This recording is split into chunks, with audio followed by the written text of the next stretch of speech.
It's one of the most divided parts of a divided land. In the northern area of East Jerusalem, Israel's huge separation wall means many Palestinian families have no choice but to live apart.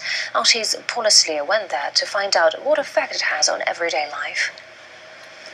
Israelis cannot live in the West Bank, and most Palestinians cannot live in Israel, which leaves those Israelis and Palestinians who want to share a home out in the cold. My husband is from Hebron. I'm from Jerusalem. I found work in Jerusalem and used to live there with my children, but without my husband, because he is not allowed to live there. He couldn't visit me even once. At the end of each week, I would go to Hebron to visit him. We lived like that for 4 years. Welcome to No Man's Land, a neighborhood that is technically part of Jerusalem, but in reality is on the Palestinian side of the security wall that Israel has built. Some 2,000 mixed couples live here. The problem of Kufr Aqab is that so many people are immigrating to the area because they have to. So in 4 years, we've had a growth of 35,000 people. It's become more crowded than Gaza.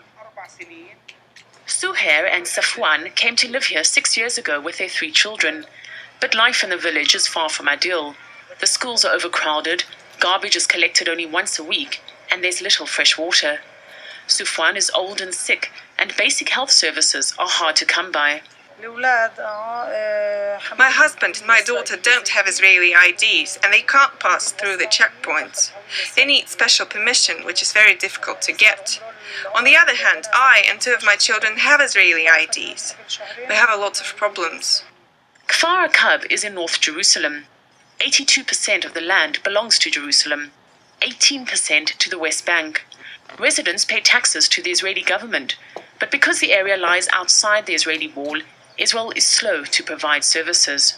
The municipality says that many of the people living in Kfar Aqab are doing so illegally, and so it's not obliged to provide them with services. It also says that the security wall makes it more complicated to carry out these services, and the state needs to give it more money. There have been small victories, though.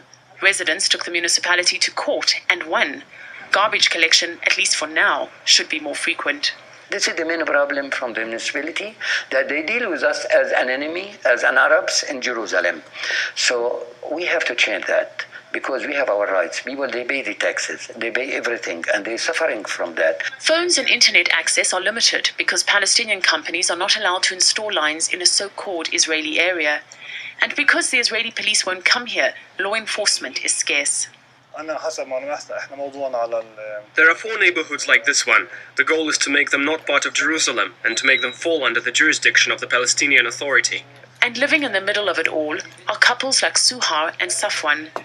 They merely want to be together, but politics and division are making that more and more difficult every day.